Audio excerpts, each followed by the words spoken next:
Continuando o que eu vim explicando, no vídeo anterior eu comentei sobre toda a lore riquíssima que a franquia dispõe entre mitologias e religiões, e o quanto sua narrativa em si está carregada de alusões cristãs muito mais diretas e profundas do que todas as demais referências que existem na obra. Se você caiu aqui de paraquedas, vá assistir o primeiro vídeo da série. Tá aí no card acima, é sério, pelo amor de Deus, vá assistir aquele vídeo. Eu te garanto que vai te fazer mais um bem do que assistir esse vídeo aqui.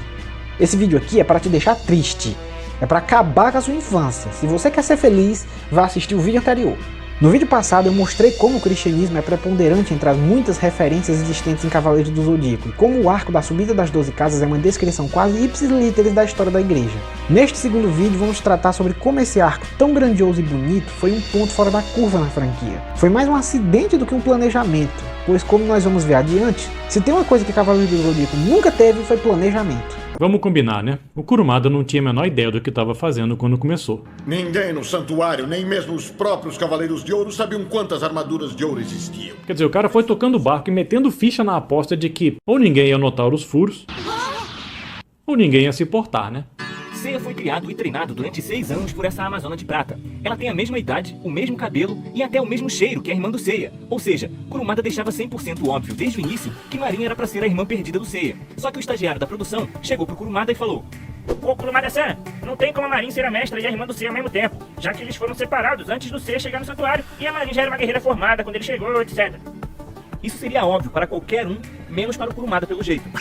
Então ele deixou essa história de lado e só retornou na saga de Hades, apresentando a personagem Seika da forma mais absurda possível, dizendo que ela bateu a cabeça e perdeu a memória. Mano, você não tem vergonha não, seu Kurumada? Não.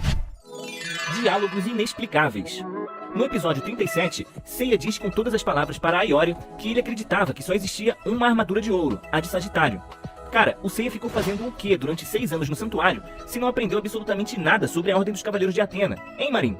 Mas calma aí, a própria Saori Kido, durante a Guerra Galáctica, explica que existem 12 Cavaleiros de Ouro. Então, como justificar essa fala do Seiya? Pois é mais um furo do pessoal do roteiro que escreve esses diálogos inexplicáveis. Yoga já sabia que Camus era o Cavaleiro de Aquário. Eles tiveram a armadura de Sagitário nas mãos. Seiya viu que a Ioria é o Cavaleiro de Leão. Shun ficou sabendo que Miro de Escorpião bagunçou a Ilha de Andrômeda. Mesmo assim, no episódio 41, eles ficam discutindo a possibilidade de que pudesse existir 12 Cavaleiros de Ouro, um para cada signo. Sério mesmo? Cara, o pessoal que fez esses diálogos, esse roteiro, chama quem tá assistindo ou quem tá lendo o mangá de burro o tempo todo. Chegamos nos fillers. Praticamente, em 99,9% dos animes que já assisti, os fillers não interferem diretamente na história principal. Ou seja, são episódios que servem apenas para encher linguiça enquanto a publicação do mangá avança. Mas no caso de Cavaleiros do Zodíaco, os fillers interferem diretamente na história principal, criando novos personagens que chegam até a anular plots dramáticos e regras de mundo super importantes para a história. Pergunta: quem entregou a armadura de Pégaso pro Seiya? Mestre Ares? Xion? Saga? No mangá, a resposta é clara: Saga. O próprio Saga, que mais tarde espanca o Seiya, entregou a armadura de Pégaso para ele. Porém, o estagiário da produção do anime percebeu que esse roteiro estava furado, pois afinal, qualquer personagem, por mais tapado que seja, notaria a diferença entre o idoso Xion, com mais de 200 anos, e um Saga se passando por ele embaixo da máscara, sem falar da voz e da cosmoenergia bem diferente que seria detectada, não é, Chaka? Então tentaram resolver isso na versão animada. Se prepara, porque lá vem uma explicação bizarra que só Saint Seiya consegue fazer. Aparentemente, Xion andava por aí ao lado do seu irmão Ares. Convenientemente para o roteiro, os dois cobriam seus rostos com máscaras. Xion usava uma máscara amarela e Ares usava máscara vermelha. Isso mesmo, Xion de Ares tinha um irmão chamado Ares. Nota 10 para criatividade. Esse irmão do Xion, não se sabe por que, estava na linha de sucessão para se tornar o Grande Mestre. O que não faz sentido, já que o Grande Mestre é escolhido entre os 12 Cavaleiros de Ouro. Afinal, por que um Cavaleiro de Ouro se submeteria a obedecer um Cavaleiro inferior, chamando-o de Grande Mestre? Tem gente que vai dizer: é que os Cavaleiros de Ouro eram muito jovens quando Xion morreu. Essa desculpa não se encaixa nem mesmo no mangá, por causa de apenas um personagem. Pior ainda é que posteriormente é dito que Xion e Doku foram os únicos sobreviventes da Guerra Santa anterior. Então, quem diabos seria esse Ares, irmão do Xion? Cavaleiro de altar? Irmão de consideração? As crianças não iam se importar com isso. Quer comprar um bonequinho? Muito bem, me dá 3. Nesse vídeo vamos abordar os problemas de roteiro e as deficiências de Masami Kurumada enquanto autor. Ultimamente eu tenho me deparado aqui e ali com gente tentando desesperadamente defender o Kurumada.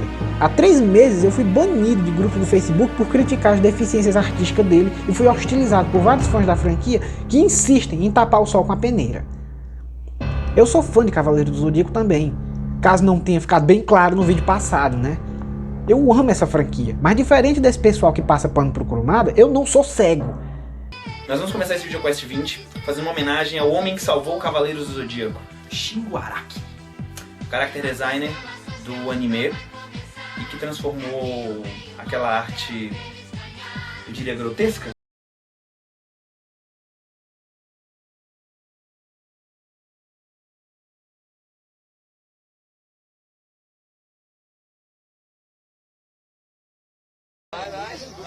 Que coisa horrorosa! Sai daí, Olha que coisa horrorosa! Eu vou parar de filmar que tá tudo errado! Você tá chovendo no molhado também. Todo mundo sabe que o mangá é horroroso e... Ele deu uma vida. Cara, se não fosse esse cara, eu acho que eu não... Se eu conhecesse pelo mangá, eu não ia gostar dessa porra, Eu acho que eu também não. Porque assim, por mais que eu goste da ideia de Cavaleiros, a arte que o Shingo colocou... Eu ia me colocar pra fora, a arte do Kurumada ia me colocar pra fora. Quando eu peguei o mangá a primeira vez, eu olhei assim e falei, caralho, sério que isso saiu, o anime saiu disso aqui? Tá certo que qualidade de arte é uma coisa muito discutível, vai muito de gosto, vai muito de liberdade do artista, mas é feio. Muito feio. O Kurumada definitivamente não sabe desenhar. Também não sabe escrever. Realmente, ele tem ótimas ideias, mas não consegue... Mas isso é um tópico pra mais pra frente. Recentemente, a mais nova criação do Kurumada para Saint Seiya, o mangá Next Dimension, foi finalizado, 18 anos após seu início. E qualquer pessoa com mínima instrução literária vê que esse mangá é uma porcaria. Para começar, que ele foi iniciado porque o Kurumada não gostou do filme Prólogo do Céu e decidiu recontar a trama corrigindo o que supostamente o estúdio de animação, a Toei, teria feito de errado no filme. Então o Kurumada começou uma história sobre viagem no tempo que basicamente repete o mesmo plot de uma fileira de inimigos para serem vencidos numa corrida contra o tempo para salvar uma donzela em perigo. Algo que a gente viu que funcionou na Zumbi das 12 Casas, porque lá tinha um simbolismo muito maior envolvido e era a primeira vez que esse plot estava sendo feito, mas que após isso já foi repetido depois em Asgard, depois em Poseidon, depois em Hades e agora é repetido pela milésima vez em Next Dimension. O Kurumada não sabe contar outro plot que não seja esse, e eu ainda tenho que aturar gente vindo me xingar tentando defender esse cara.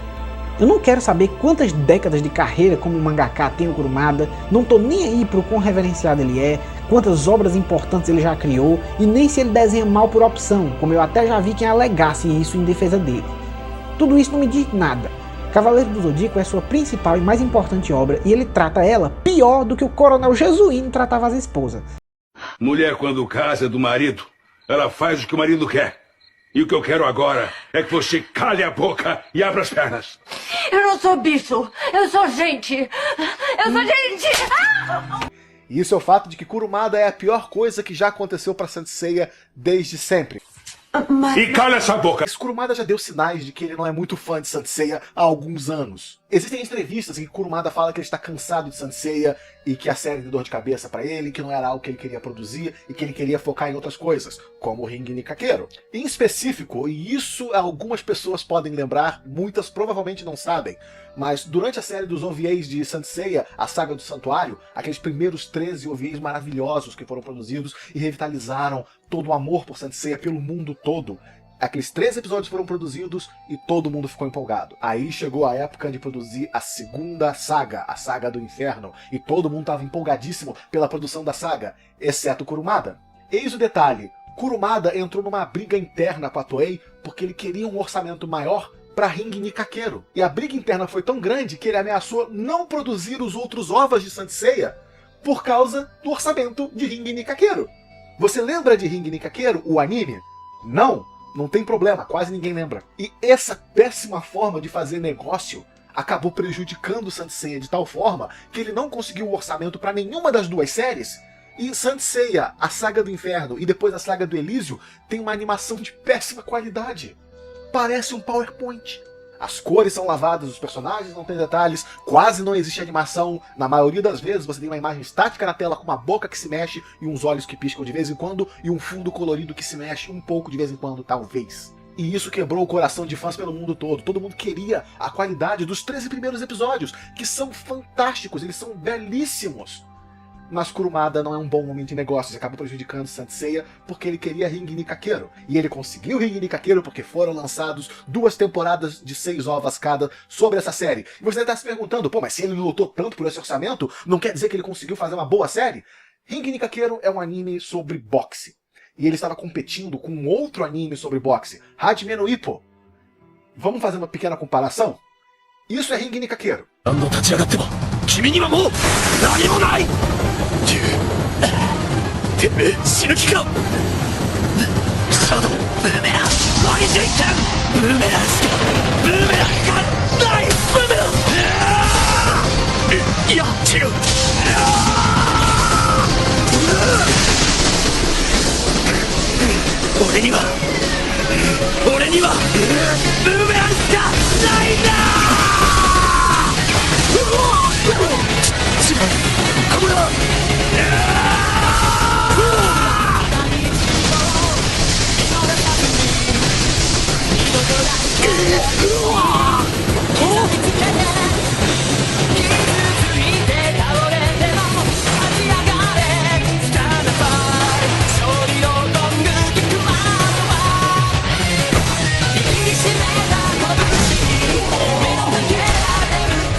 Agora vamos olhar um pequeno trecho de Hajime no Ippo, de um OVA que foi lançado mais ou menos na mesma época que esse episódio que vocês viram agora.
Algo me diz que o orçamento não foi bem usado. Pensa aqui comigo, a Toei sabe que Saint Seiya é uma das maiores séries que ela já teve acesso em toda a sua linha de produção. Você realmente acha que eles iam desperdiçar esse dinheiro todo, todos esses produtos, brinquedos que eles podem produzir, produtos que eles podem vender com essa marca, só pra não agradar o Kurumada? Isso é porque o cara teve ego suficiente pra brigar e acabou prejudicando um produto por causa de outro produto dele mesmo que ele gostava mais, e nenhum dos dois saiu bom. Parabéns, isso eu concordo. Obrigado.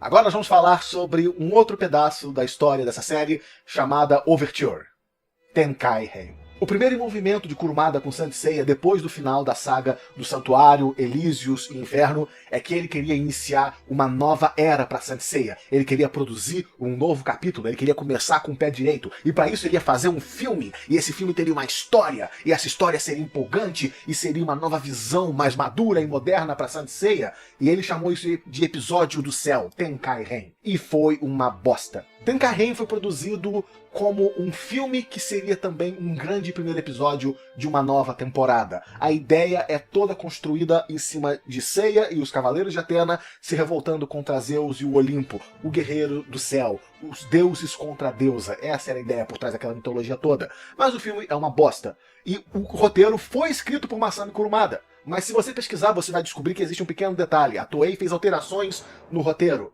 Não muitas e ninguém sabe quais. Mas a gente sabe que ela meteu a mão no roteiro, sabe por quê? Porque Kurumada escreveu o roteiro, mandou pra produção e não se envolveu no projeto. Como que você escreve um roteiro pro trabalho da sua vida, querendo iniciar uma nova etapa, um novo patamar de produção pra sua obra, e você manda o roteiro pronto e não acompanha? Não verifica se as mudanças estão de acordo com a sua visão? Se o produto está sendo tratado da forma como você criou e roteirizou inicialmente? Isso até me lembra que alguns sites brasileiros reclamavam dos fãs de Saint Seiya quando o Episódio do Céu foi lançado no Brasil, e ele foi lançado nos cinemas, com toda a pompa e rigor necessário. E as pessoas iam assistir, mas o filme não fez muito sucesso. E alguns sites reclamaram dos fãs, falaram: o sucesso de Saint Seiya no Brasil foi ruim porque vocês não apoiaram a série, vocês não foram ver no cinema, a culpa é de vocês. Não. Primeiro, Demorou mais de um ano pro filme ser lançado no Brasil. Quando o filme chegou aqui, a maioria de nós já tinha visto. Segundo, o filme é muito ruim. E ninguém vai pagar pra ver um filme no cinema que não é bom apenas pra apoiar uma marca que vai produzir mais baseado naquilo que a gente já viu que não é bom. Não faz sentido, é idiotice. Ele pegou Saint Seiya e fez pela milésima vez, um repeteco de inimigos em escadarias, numa corrida contra o tempo, com protagonistas forçados, tendo que correr e bater para salvar uma donzela em perigo. Como se isso não fosse tosco o suficiente, ele dessa vez ainda levou 18 anos para contar esse repeteco. Você é o bichão mesmo, hein, doido? E para terminar de lascar, o mangá ainda encerra nos mesmos acontecimentos do filme Prólogo do Céu, o qual esse mangá teoricamente seria a correção. Então nós esperamos 18 anos para ver o mangá corrigido, supostamente corrigido, terminar na mesma coisa que ele tenta substituir. É bizarro. 18 anos para trocar 6 por meia dúzia. E vou resumir com 2 palavras. Parabéns!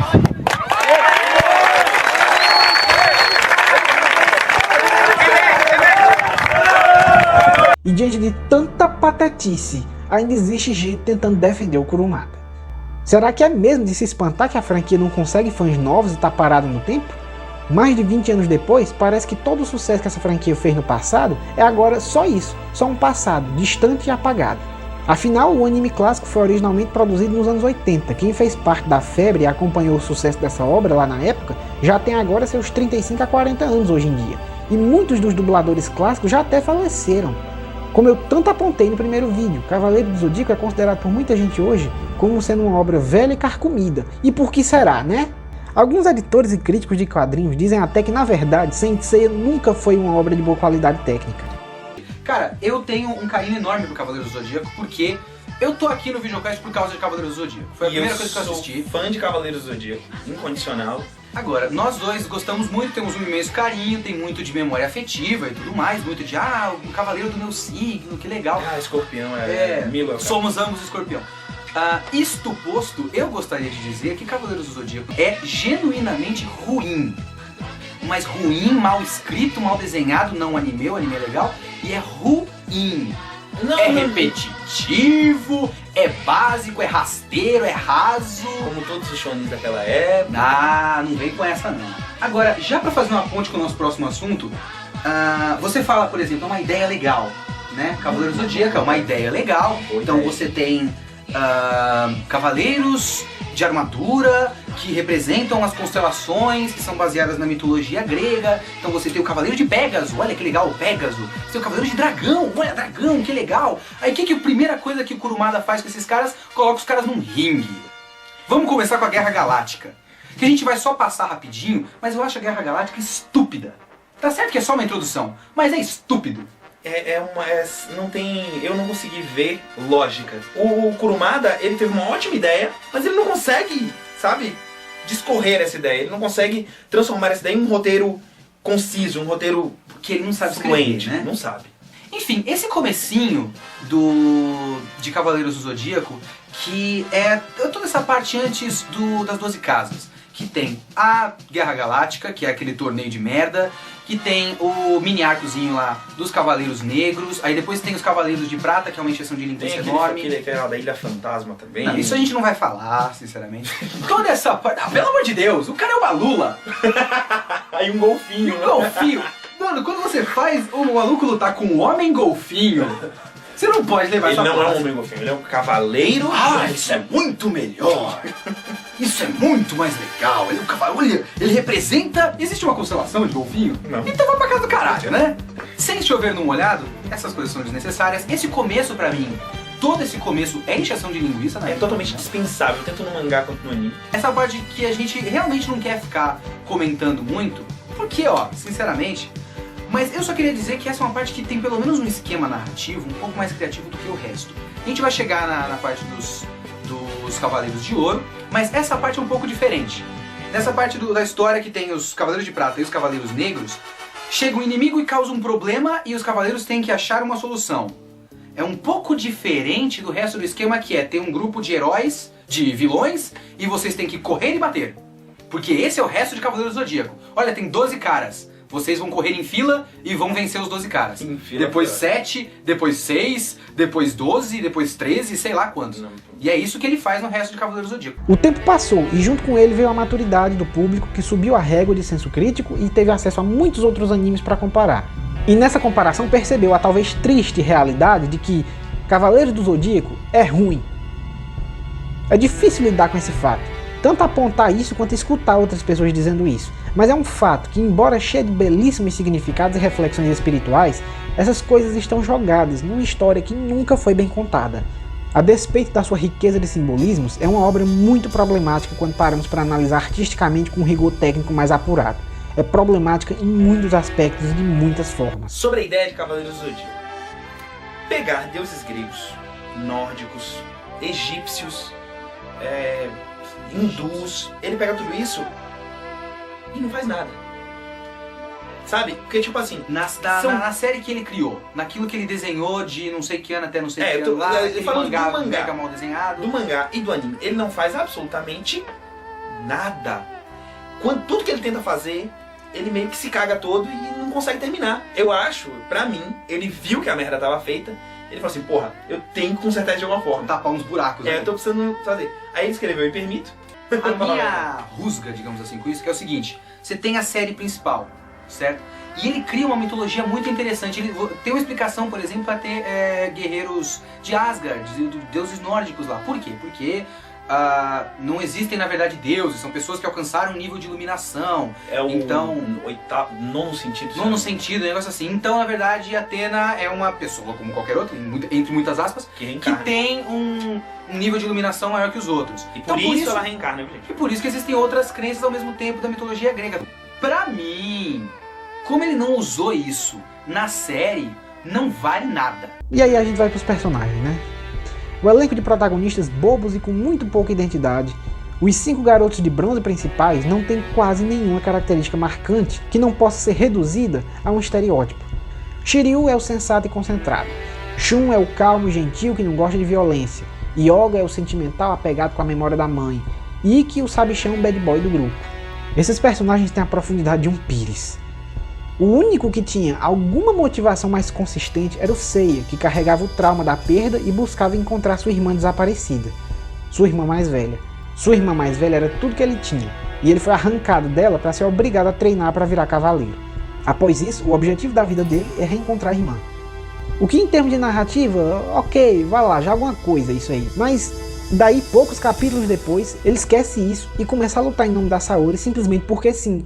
Saori, a qual no início, quando a alma de Atena ainda não havia se manifestado nela, não havia se revelado que ela seria, né, a encarnação ali de Atena, ela ainda era uma garota normal. Ela, como garota normal qualquer, ela infernizava a vida dos meninos, principalmente do Seiya. Brincar de novo. Hoje ela quer brincar de cavalo.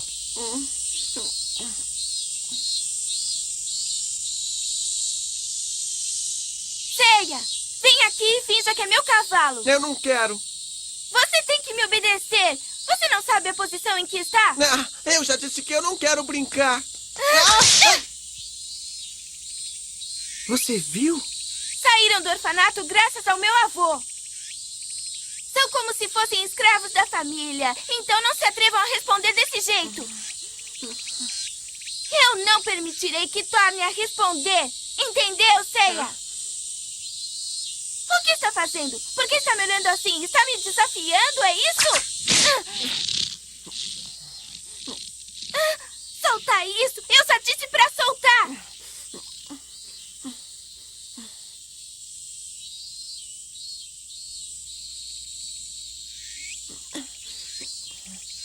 Vai embora daqui, Seiya! Eu serei o seu cavalo se você quiser, Saori. Tá querendo fazer média com ela, Jabu.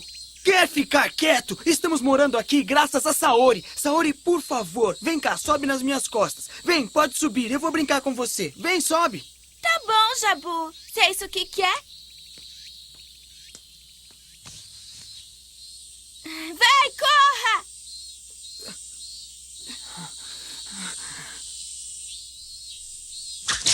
Anda! Vai, cavalinho, vai! Vai, vai! Depressa! Depressa, cavalinho, vai!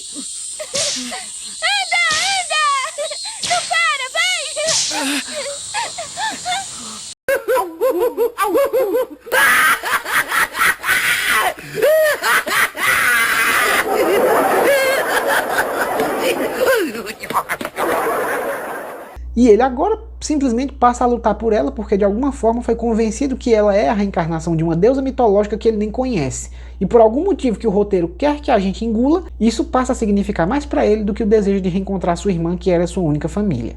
O roteiro nunca conseguiu contar direito como o Seiya passa de um jovem rebelde obcecado pela irmã para um soldadinho de chumbo sem identidade. Ele continua sendo arrogante durante toda a série. Eu acho que sobre o Yoga, eu acho que ele mantém um pouco dessa arrogância dele. Ele mantém a motivação por causa da mãe. Ele continua. De resto, pra mim, ele é a mesma coisa que todo mundo. Continua se achando superior aos outros. E justamente essa porra desse caralho, dessa motivação, desse caralho dessa mãe dele, é que me deixa puto. Eu não acho que o Yoga é arrogante, sabe por quê? Porque eu acho que isso não é arrogância do Yoga, isso é problema de falta de habilidade como escritor do Kurumada. Porque praticamente todos, acho que sei lá, dando uma conta burra, 95% dos cavaleiros, dos personagens de Cavaleiros do Zodíaco, começam uma luta falando: eu vou te vencer, você é um fraco. Todos. Ok? Você então não é páreo para mim. Não é mais 95%. Nesse caso são 100%. É, cara. Eu pensei que você ia falar sobre personalidade de novo. Só o Shun que começa falando: eu não quero lutar. De resto, todo mundo fala: você é um lixo e você vai perder de mim. Até no continuo. O cara tá, sei lá, o cara tá sem um olho, perdeu um braço e não tem mais nenhum dos sentidos.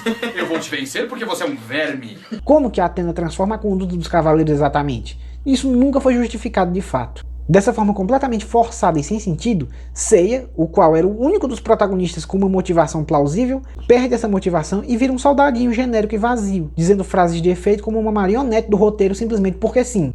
Mas ó, eu digo uma coisa, eu sou muito mais como personagem o Shun do que o Shiryu, do que o Ikki. Ah, sim. Qual é o... Do que o Ikki. Eu também prefiro o Shun do que o Ikki. Porque ele, pelo menos ele tem uma filosofia. Eu gosto do Ikki porque, tipo assim, o Ikki é aquele cara que chega pra acabar com a luta. Eu cheguei pra... Então ele é legal quando você tá lendo: olha que legal, ele venceu! Isso, ele é legal pra você chegar e falar assim: pô, finalmente essa luta vai acabar. O Ikki chegou, acabou a luta. Sacou? Então, eu só gosto disso no Ikki. O resto, tipo, cara, não tem mais nada. Aliás, não é nem que eu não goste de mais nada. É porque não tem mais nada pra gostar. Não tem, porque pra mim o Ikki não tem personalidade, ele tem uma desculpa. Eu não trabalho em grupo, eu fico sozinho. Ele tem uma desculpa. O Shun pelo menos tem uma filosofia que ele segue, que ele acredita, mesmo que ele se ele tenta seguir. Mesmo que ele se contradiga. Gente, por favor. Sério, que pelo menos ele tenta, mas ele começa falando... Se alguém te der um murro, você não vai revidar. Você, mesmo sendo pacifista, você não vai revidar. Ele não chega a bater em ninguém. Ele nunca chegou a bater em ninguém. Ele então, é um dos únicos que manteve a personalidade dele, a filosofia, depois da Saori dizer que é a deusa Athena. Porque todos os outros são só: meu Deus, inimigos, vamos atacá-los. Todo mundo. Menos o Shun. E ele mantém isso até a saga de Hades. Em geral, eu acho que Cavaleiros do Zodíaco é uma série, primeiro que não tem lá muito plot, não tem lá muita história, então como ela é baseada em personagens, tem personagem, sei lá, 80% dos personagens são rasos. Desse modo, o plot de Saint Seiya perde qualquer profundidade narrativa e passa a se sustentar única e exclusivamente em cima da dinâmica de batalhas. E como se uma trama sustentada puramente em cima de combate já não fosse um problema, nem os combates esse anime consegue desenvolver direito, porque os personagens não demonstram aprendizado e nem evolução notável. O Seiya usa o mesmo golpe o anime inteiro. Ele aplica o meteoro de Pegasus no adversário, do mais fraco ao mais forte, e simplesmente o roteiro diz: vamos lá, é o seguinte, você vai lançar o meteoro de Pegasus 5 vezes nele. Na primeira vai ser inútil, você vai apanhar, vai beijar o chão, mas na segunda vez vai surpreender o inimigo, causando mais efeito. Cada vez seguinte vai se tornar mais impactante, até que na quinta vez o golpe vai finalmente derrotar o inimigo, porque sim a luta acaba. É basicamente esse o esquema de todas as lutas do anime. E então o mesmo esquema se repetirá com o oponente seguinte, e assim por diante. E assim por diante, é basicamente esse o esquema que resume todas as lutas do anime. Do inimigo mais fraco até o mais forte. E aí tem um negócio, o Kurumada não é criativo nas lutas que ele cria. Porque se você vai basear toda uma série, porque não tem muita história na minha opinião. Então ele vai, luta, uma sequência de lutas. Então que pelo menos as lutas sejam interessantes. Mas não tem criatividade. O cara cria um golpe, que o golpe faz a luz amarela. Que é basicamente o golpe do Cavaleiros do Zodíaco, é assim. O Seiya tem luz azul, o Shiryu tem uma luz verde, o Yoga tem uma luz branca. E o Shun tem uma luz rosa. Então o cara cria o poder da luz amarela e o cavaleiro vai levantar a mão e vai dar o poder da luz amarela. Não tem estratégia, não tem pensamento, não tem nada. De modo que no fim das contas você olha e pensa: peraí, quer dizer que o Seiya venceu de capangas até seres divinos com o mesmo golpe. E tipo, isso é muito idiota, velho. E é fazer o público de idiota também. Era sempre o mesmo golpe, com a única diferença de que uma hora funcionava bem e outra hora não, a depender da boa vontade do roteiro, dizendo: ah, é porque o meteoro ficou mais forte agora, né? Mano, isso é patético, pelo amor de Deus. Os personagens não ganham equipamentos novos, não ganham habilidades novas, com raríssimas exceções, não ganham técnicas novas, você aplica Meteoro de Pégaso em cada um dos oponentes que enfrentou, com a única evidência de progressão do personagem sendo o roteiro te dizendo que ele evoluiu e você como público fazendo o favor de aceitar, porque sim. O Kurumada mostra do que ele realmente gosta de fazer. Uma fila de inimigos, correria, muita escada e muito pilar branco. Ele adora pilar branco. A técnica narrativa do Kurumada é limitadíssima. A partir desse ponto, só o que o Kurumada faz é: tem esses caras aqui, vocês correm e lutam. E aí ele tem essa ideia da limitação de horas, que ele vai repetir de novo, do número de inimigos e da fila de inimigos para você vencer. Como Deus final no fim. Mas como não tem nada tão ruim que não possa piorar, a gente pensa: beleza, se tudo que essa história tem pra oferecer são personagens soltando poderzinho colorido, então pelo menos me dá os personagens com os poderzinhos mais criativos aí, vai. Me dá os que tem os poderzinhos mais fortes, mais legais. Me dá a elite desses bonecos. Porque, né, se a única coisa que tem de bom aqui são esses malucos de armadura soltando poder, então pelo menos me dá os melhores deles pra eu ver. Eu quero ver os Cavaleiros de Ouro, velho. E aí, não. O anime não te dá Cavaleiro de Ouro. Quando começa a guerra contra o exército dos outros deuses, os Cavaleiros de Ouro são inutilizados e reduzidos a figurantes quando mais precisamos deles. Se a Ioria e eu nos unirmos na luta, nós poderemos derrotar os 7 generais facilmente. Dessa forma, Seiya e os outros cavaleiros não precisarão morrer. Você deveria saber disso, meu. Por que é que nós não podemos fazer isso? O que é que o mestre ancião está pensando? Diga.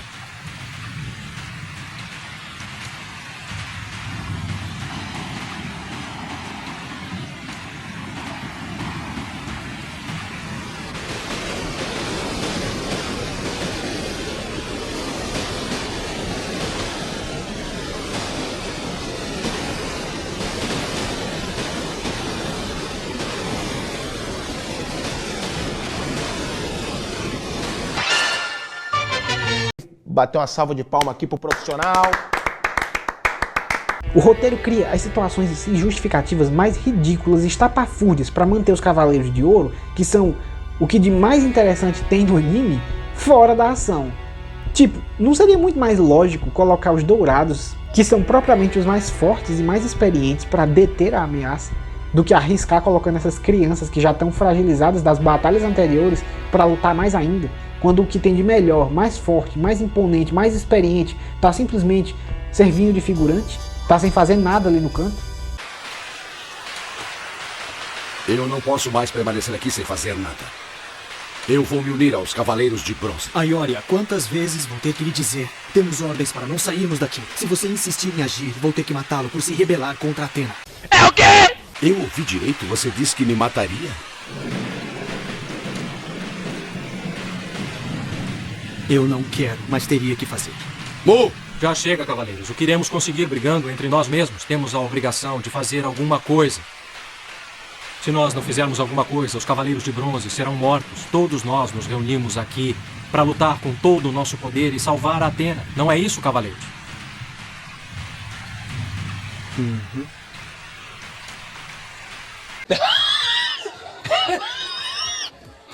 Tá bom. E ilustra bem outro defeito muito incômodo da franquia, que é a forçação de barra exagerada que existe em cima desses 5 protagonistas. Eles, em tese, são a ralé da ralé dos guerreiros de Athena, e mesmo assim, o roteiro insiste em colocar eles como o centro das atenções, o centro de tudo na trama, fazendo eles derrotarem inimigos impossíveis sem nunca terem subido de nível para isso, nunca terem ganho poderes novos ou mesmo evoluído para Cavaleiro de Ouro, que seria o mais natural. O mais lógico seria que, a partir da saga de Asgard, no caso, né, porque o anime enfia esse filler ali, mas no mangá seria de Poseidon, no pós-12 casas, eu quero dizer, depois das 12 casas, a partir dali pra frente, era pra esses personagens já serem Cavaleiros de Ouro, pelo menos o Seiya, o Shiryu e o Yoga, eles já deveriam ser Cavaleiros de Ouro dali pra frente.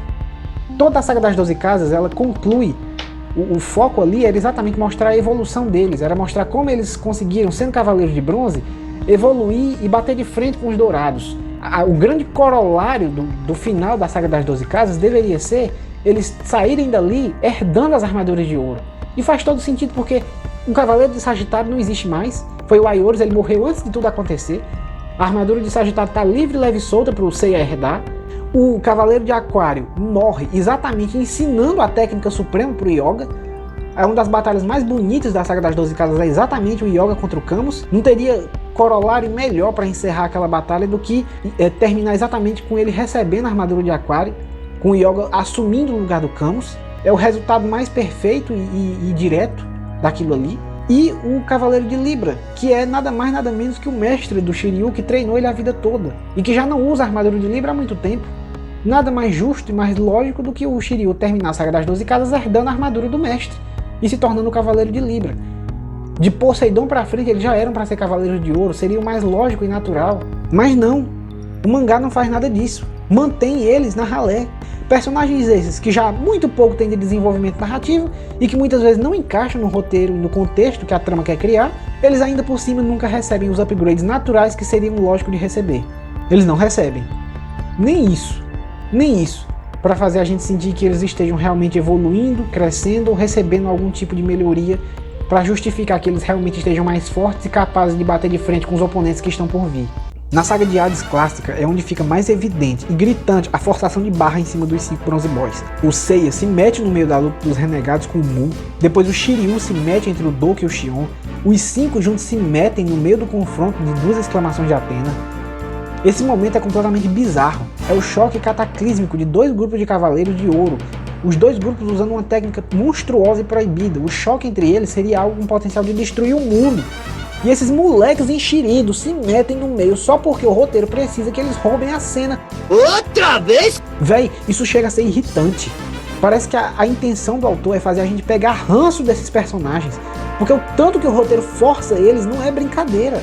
Quando a história avança para a fase do inferno, onde deveriam ser os confrontos mais importantes, seriam os confrontos diretos com o exército de Hades, ao invés da gente ver a briga de cachorro grande que deveria ser os Dourados contra os juízes do inferno, o roteiro simplesmente chuta os Cavaleiros de Ouro para escanteio e empurra de novo esses moleques goela abaixo da gente. Pô, cara, de novo, cara! Pô, cara! Não aguento, cara!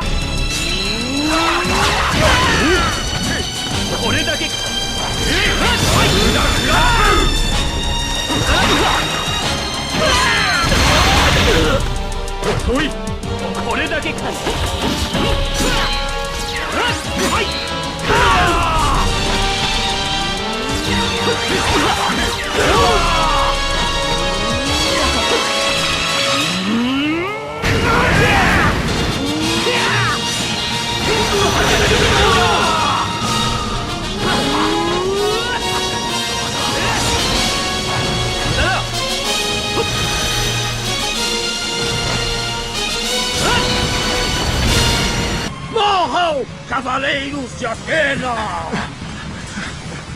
Desculpe, estamos com pressa.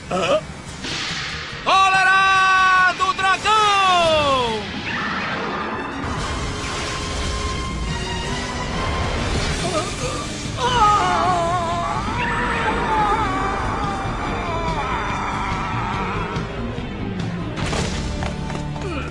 Ele é muito forte. Forte demais. Onde pensam que estão indo? Eu nunca permitirei que vocês passem pela terceira prisão! Eu sou Ivan de Tron, a estrela! De diamante!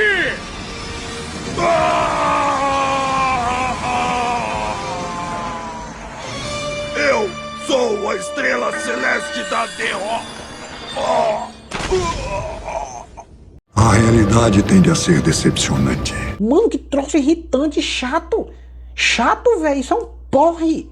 Os Cavaleiros de Ouro, que são a elite da tropa, não fazem nada durante a guerra. Não fazem nada. Os 12 Dourados, dos 12, o único que tem algum destaque ali é o Canon, que nem era dos Cavaleiros. Ele, na verdade, era um renegado que veio do exército de Poseidon e assume ali o lugar do Saga numa gambiarra. O Canon, ele tá ali meio que como uma gambiarra. E ele é o único que tem algum destaque. É uma vergonha isso. E até ele acaba sendo salvo por um dos Bronze Boys enxeridos. É o Ikki que se mete lá na luta também. Quem derrota a maioria dos espectros termina sendo o Shiryu, que conseguiu levar uns 4 ali. O único que derrota um juiz do inferno mesmo é o Yoga. E o outro foi o Ikki, que entra ali na luta com o Ayakos. A gente praticamente não vê os Dourados tendo nenhum confronto real de peso. É ridículo. Os Cavaleiros de Ouro são um bando de inúteis, velho.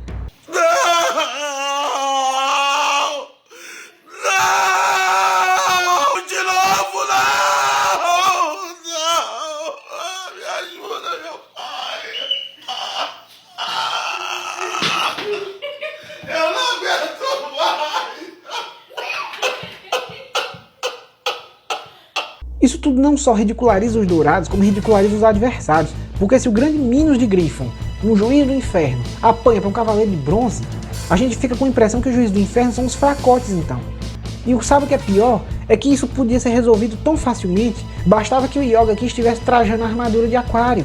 E aí sim, não seria, nossa, como o Minos de Griffon tá apanhando para um moleque de bronze, que coisa vergonhosa, esse Minos não é de nada. Não, seria o Minos de Griffon versus o Cavaleiro de Aquário.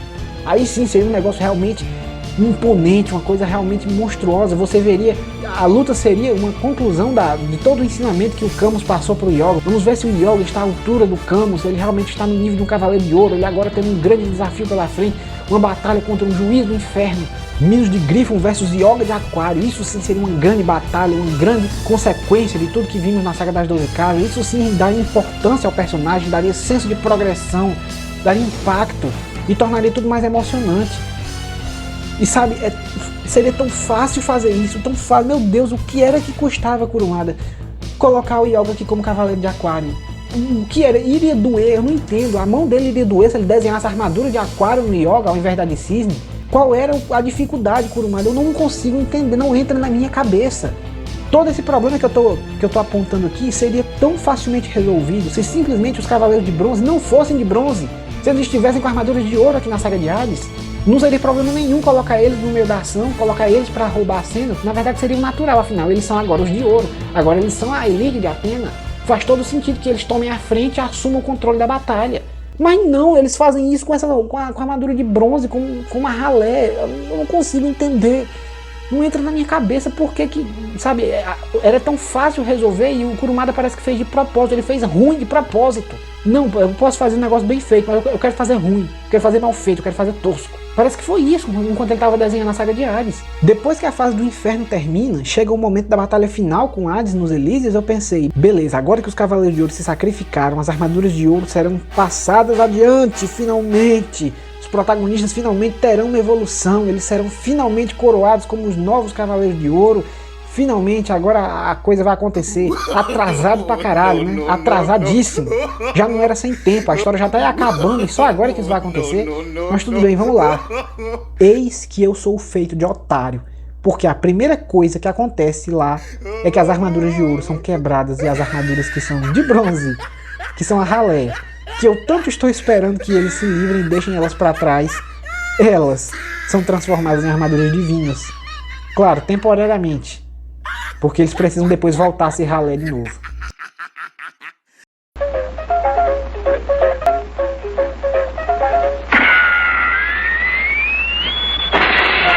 Trouxa! Eu fui tapeado! Sabe, é como se o Kurumada ele não quisesse aceitar de jeito nenhum que os protagonistas eles assumissem a posição de Esquadrão A de Athena. Nunca pode ser a ação com o Esquadrão A. Eles sempre tem que ser com o Esquadrão C. Eles sempre tem que ser a terceira divisão. Não pode deixar que os protagonistas virem a divisão A, virem o Esquadrão A de Athena. Não pode. Eles não podem assumir a posição de esquadrão principal, de time A. Eles sempre tem que ser o time C. E isso caga a história de um jeito, mas caga tão monumentalmente o tempo todo para não deixar que haja senso de progressão de personagem. Cavaleiro do Zodíaco é contra a progressão de personagem. Não pode. Não pode ter upgrade. Não pode. Os personagens não podem evoluir. Kurumada, inimigo da progressão de personagem. Eu me pergunto qual o sentido de haver uma patente de poder entre bronze, prata e ouro. Qual o sentido de haver esses níveis de poder, essas divisões de patente? Se tudo que é da elite, tudo que é o esquadrão A, tudo que é de ouro vai ser inutilizado e o mais fraco, que é o de bronze, vai ser repetidas e repetidas vezes forçado goela abaixo como superior, como mais importante. Para que existe essa divisão de patente? Se a mais importante vai o tempo todo ser suplantada e aquela que não tem importância vai o tempo todo ser enfiada goela abaixo como alguém que tem que roubar a cena o tempo todo. Para que essas divisões de patente então?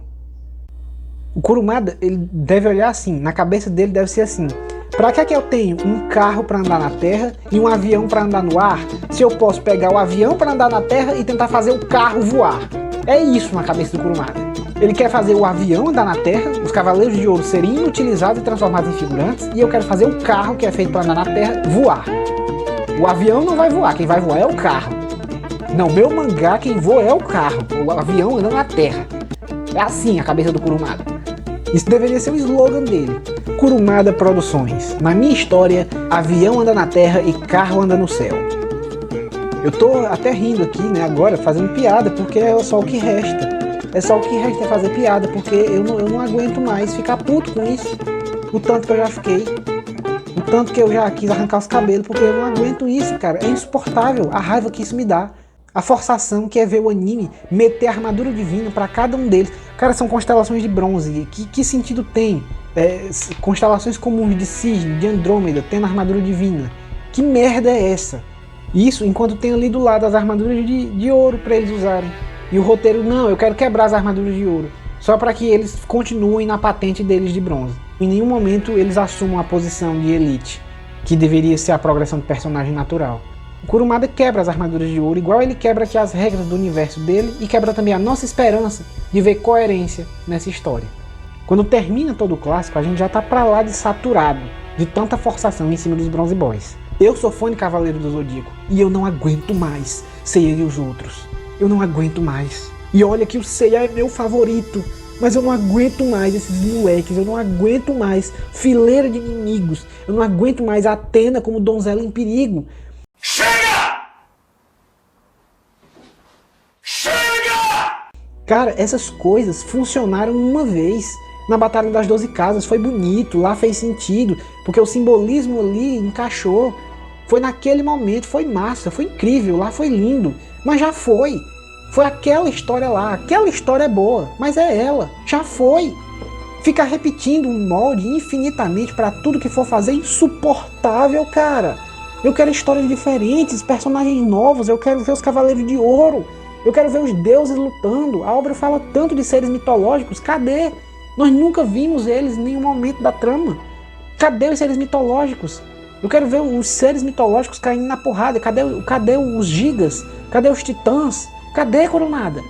Eu quero ver uma deusa Athena, porradeira, botando moral, se impondo, mostrando poder. Eu quero ver isso. Chega de Bronze Boys, pelo amor de Deus, Kurumada já deu disso. Eu não suporto mais o que estão fazendo comigo.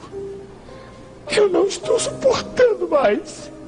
Aí, enfim, anuncia uma continuação do mangá clássico, Next Dimension, beleza. Vamos lá, volta o cão arrependido, vamos lá, Kurumada, me entregue uma coisa decente, por favor, Kurumada, eu tô te implorando, me entregue um negócio bom. Eu estou no limite, Brasil. Qual é a história de Next Dimension, Kurumada? Ah, é uma viagem no tempo. Nossa, legal, finalmente, uma novidade, viagem no tempo nunca teve, né, legal. E o que acontece, Kurumada? Eles correm contra o relógio de novo, com Bronze Boys sendo protagonistas de novo, subindo uma fileira de inimigos de novo, porque a Athena agora virou criança, pra ser uma donzela em perigo de novo. Ah, merda, porra! Vai, merda! Vai!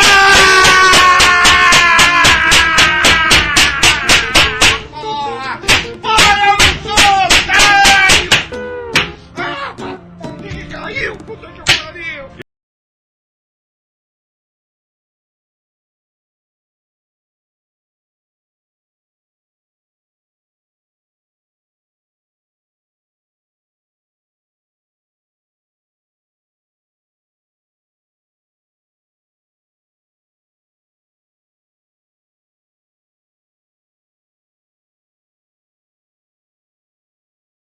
No terceiro e último vídeo, eu vou tratar daquela produção de CDZ que todo mundo baba como se fosse o supra-sumo da franquia, ao mesmo tempo que choram feito viúvas porque foi cancelada. Sim, eu tô falando de Lost Canvas. No último vídeo dessa série, vamos passar pelos problemas de Lost Canvas e ver o quanto esse anime passa longe de ser essa coisa linda que dizem. Vamos ver por que ninguém deveria pedir retorno nenhum de Lost Canvas. E como o fato desse ser o mangá mais ovacionado da franquia toda é muito mais um sintoma das deficiências dela do que um respiro de melhora.